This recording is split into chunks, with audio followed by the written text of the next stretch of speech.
These guys are with me every day, everywhere I'm at, so I didn't even notice the difference. Right. It looked like on the way in, did you guys stop and take a look in the hall here at the Tough jersey?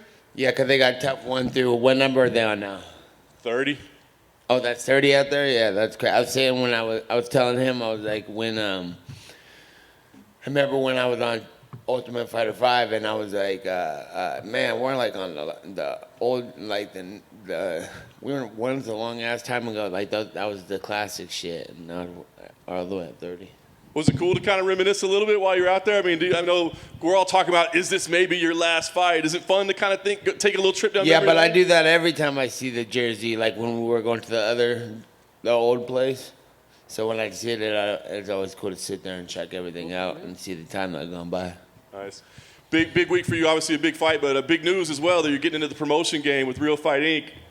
Talk about that aspect of your life. I mean, is that an exciting new development? Well, just the way it's been like from my whole career, I've been a promoter the whole time. Come to find out, my fights promote themselves, and then the whole thing came with, and then I was like, I'm gonna get the Conor fight and show people how it's done, but nobody learned how it was done. So then I was like, got the rematch and took the 3 years off, and I was like, all right, well, I know what I'll do now. I'll make a belt. Watch me do it too. And then, so that happened. And then, whatever the fuck happened next, every time it's like, what, this easy? Why am I playing for them? I play for me. I know you still got a lot of fighting left to do in your career, but is that something you plan on being like heavily involved in, or is that just kind of a side business? Nah, yeah, I'm just gonna let my smart friends and my rich folks do that part. I'm just gonna sit to the side and say what's dumb and what's not. Smart. In the meantime, obviously, you got a big fight, UFC 279. I know this is a fight, you said, listen, it's not necessarily the fight I wanted. Does that make it any more challenging to prepare for than any other fight in your career, knowing it's not one you necessarily wanted?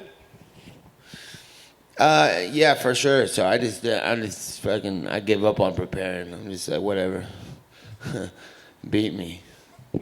Khamzat, I mean, what do you think of him as a fighter? I mean, have you watched much tape? I mean, have you seen much of his game? Obviously, I'm sure you hear the hype around him, but do you think he's deserving of it?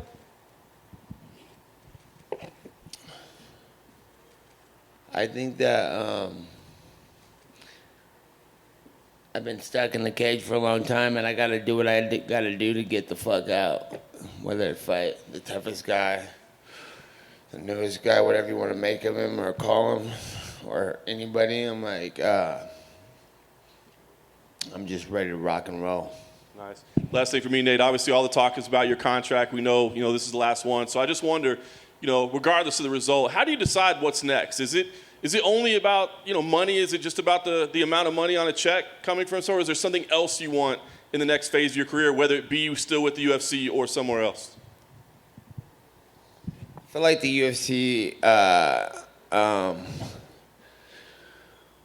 it's kind of limited for me, and I want to reach fucking higher goals, higher objectives, and do bigger stuff than this. And under the UFC umbrella, it's like you're, like I said, you're limited.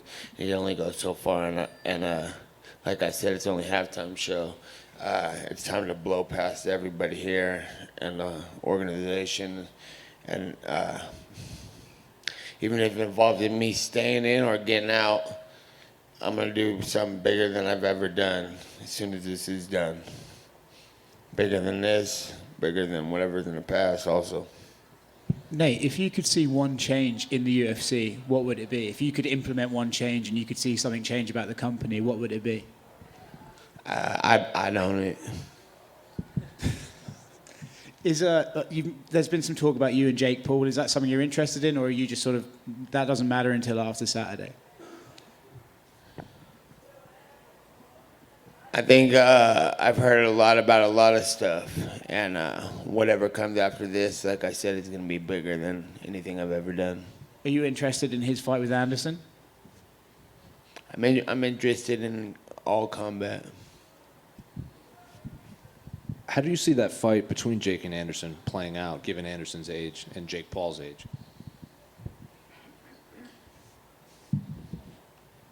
I see it going a lot of different ways. I think Anderson is for sure. I didn't like when he fought Cesar Chavez Jr. and they were talking like I think it might have been the organization they were fighting under or whatever, but they were talking like all surprised that Anderson was beating Chavez Jr. I respected Chavez Jr. and Senior and all the boxing, but I was like, why are they talking like it's surprising?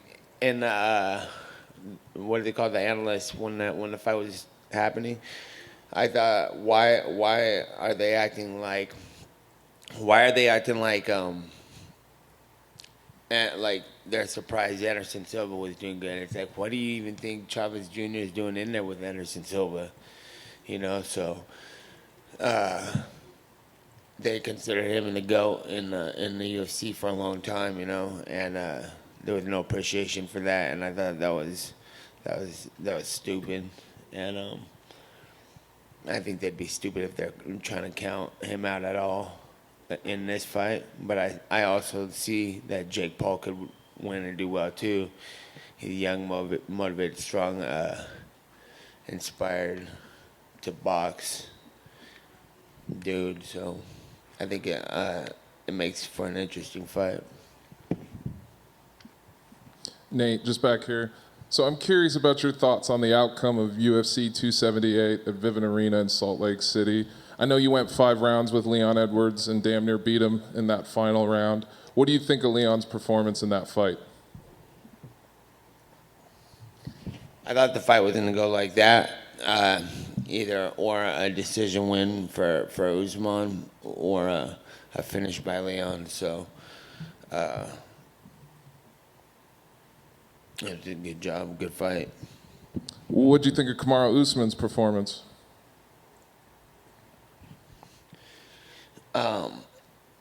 I feel like whatever he was doing, he was doing a good job, and it looked like any other fight he had, right? Okay. And looking at your next opponent, do you think you have the weapons to beat him?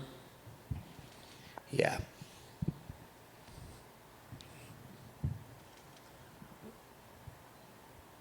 Hey, Nate, to your left. Because I saw him move, and I was like, that's the right, bro. I didn't get him my right. Every fighter we've talked to today is very excited to be on your card. I just wanted to know, like, what's that mean to you? Well, I excited back. What's that? Excited back. Okay. Also. Awesome. Thank you.